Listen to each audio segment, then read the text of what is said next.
Maroc est un pays ami.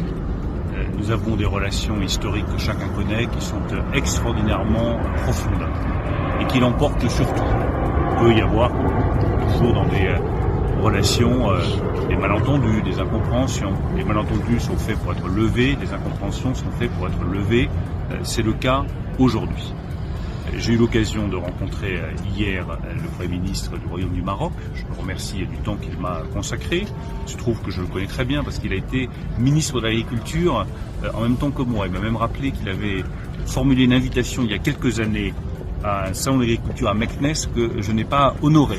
J'honorerai très volontiers cette invitation dans les semaines, dans les mois qui viennent. En tout cas, ce qui est certain, c'est que nous voulons renforcer notre coopération économique, que nous avons beaucoup à faire ensemble sur les sujets de développement économique, sur les sujets d'énergie.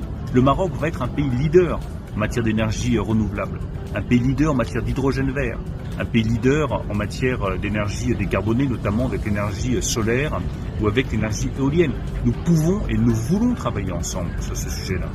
La réorganisation des chaînes de valeur qui a suivi le Covid doit permettre de renforcer les liens entre la France et le Maroc sur le plan économique.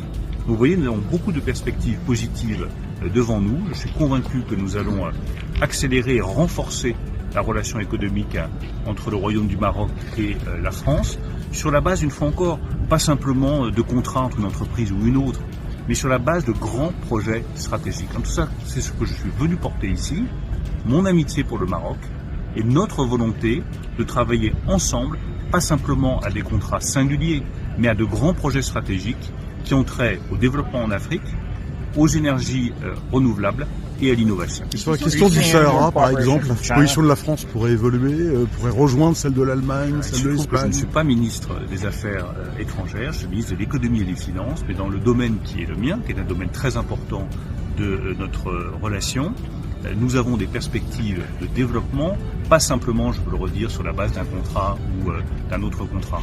Nous ne sommes pas ici pour aller vendre telle entreprise ou telle autre entreprise. Nous sommes ici pour réfléchir à des perspectives stratégiques entre nos deux grandes nations, le Maroc et la France. Deux grandes nations qui ont des défis devant elles, restructuration des chaînes de valeur, réorganisation des chaînes de valeur, lutte contre le changement climatique et développement des énergies renouvelables, innovation et développement du continent africain. Sur ces 4 sujets que j'ai eu l'occasion d'aborder avec le Premier ministre marocain, nous sommes totalement déterminés à donner un nouvel élan à la relation économique et financière entre le Maroc et la France. À titre plus personnel, et comme gaulliste, seule étiquette que j'ai jamais revendiquée. Vous connaissez mon attachement au Maroc, vous connaissez mon attachement au peuple marocain. Je souhaite que dans les mois qui viennent, cela puisse se traduire par des projets très concrets dans le domaine économique et financier.